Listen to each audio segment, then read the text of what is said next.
Il n'y a pas de droite, il n'y a pas de gauche. C'est l'intérêt de l'État d'Israël de faire venir les Juifs du monde entier. Et oui, c'est très important d'aller au-delà des clivages, donc coalition, opposition et des petites guéguerres politiques quotidiennes pour faire avancer les Olim. Et c'est pour ça que j'ai été très touché personnellement que mes amis députés de l'opposition sont venus à cette rencontre que j'ai organisée.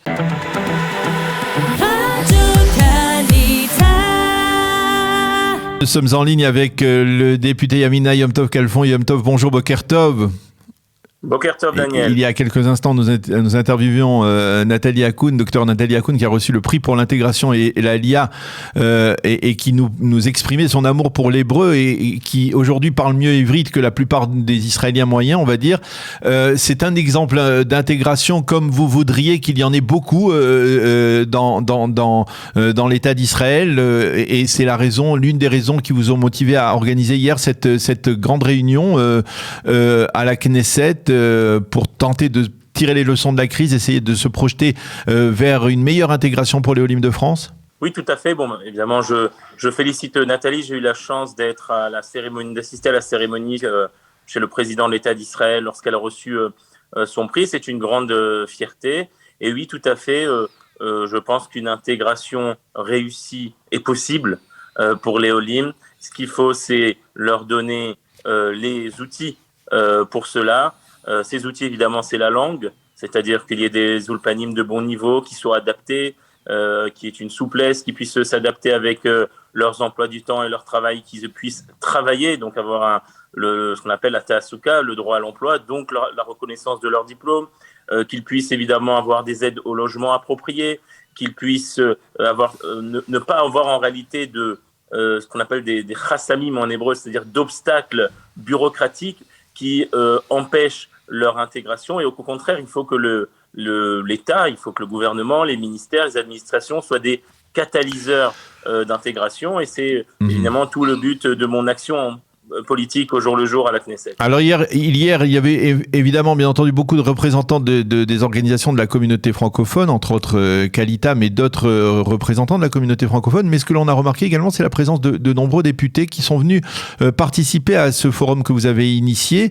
Et je puis vous dire que pour en avoir l'expérience, c'était assez rarissime, puisque de précédentes réunions de ce type, n'avaient jamais attiré beaucoup l'intérêt de députés israéliens, on va dire des Sabra, si on peut dire.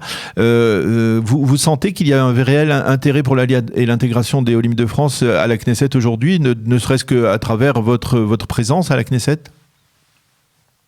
Oui, premièrement, Baruch Hashem, nous avons monté ce Kenes en quelques jours jusqu'à mercredi soir. La Knesset ne nous autorisait pas de faire de réunions de ce genre du fait des limitations du corona. Les limitations ont été levées, donc mercredi, nous avons donc organisé cela en quelques jours, puisque la journée de l'Aliyah était fixée à hier. Et donc, aussi bien les acteurs de la vie francophone en Israël, c'est-à-dire les associations, Kalita, les dirigeants de l'agence juive étaient présents, mais aussi, évidemment, comme vous l'avez très bien signalé, plus d'une dizaine de députés venant aussi bien de la coalition que de l'opposition, donc mes collègues de Yamina et d'autres membres de la coalition, mais aussi des députés Likoud comme Shlomo Kari ou Yoav Kish qui était vice-ministre de la Santé, des députés du parti Tzionut Hadatit de Betzalel Smotrich comme Orit Strouk, Simcha Rothman, le député Itamar Ben-Gvir, et d'autres députés, mon ami Amichai Shikli, etc. Donc c'était vraiment encourageant de Ça veut dire là, l'Aliyah de France, l'intégration des Olim de France, c'est un dossier qui surmonte, on va dire, qui transcende, on va dire, les différents clivages politiques qui se sont formés depuis la formation du gouvernement de Bennett? En tout cas, cela doit être comme cela, puisque vous savez, l'Aliyah n'a pas de couleur politique. L'Aliyah, c'est la base du sionisme. Les pères fondateurs du sionisme étaient notamment des gens de gauche, nous le savons, Ben-Gurion, etc.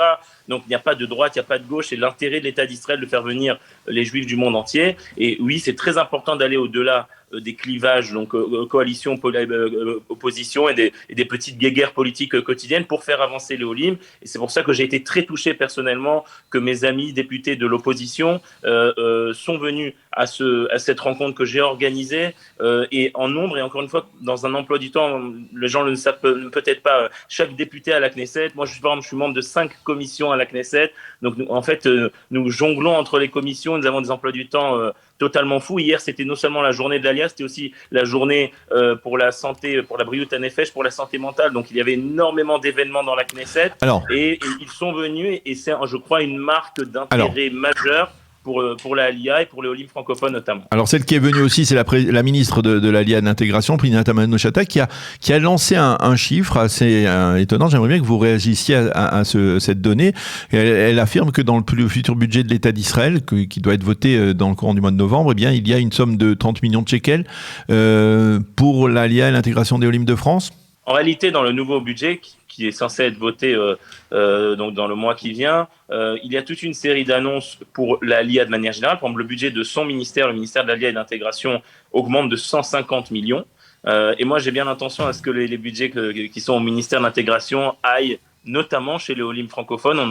On a entendu ces dernières années des réserves, voire des critiques d'associations francophones, comme quoi le ministère de l'intégration n'investissait pas assez d'argent pour les francophones. Au-delà de ça, il y a eu un projet mené par le Premier ministre Bennett d'un plan, c'est le plan que j'ai porté durant mes campagnes électorales, mais personnellement, je n'aime pas faire d'annonces tant qu'elles ne sont pas votées et confirmées. Il faudra attendre le 14 novembre.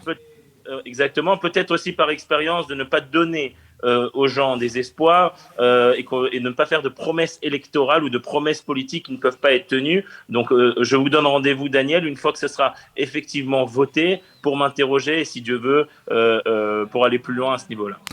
Eh bien, merci beaucoup Yom Tov Kalfon, député Yamina, d'avoir été avec nous, d'avoir répondu à nos questions après la rencontre que vous avez organisée hier dans l'enceinte de la Knesset à l'occasion de cette journée de la Aliyah, une rencontre focalisée donc sur une amélioration de l'Aliyah et de l'intégration des Olim de France. Merci d'avoir été avec nous, bonne journée, à bientôt. Merci à vous, Boker Tov.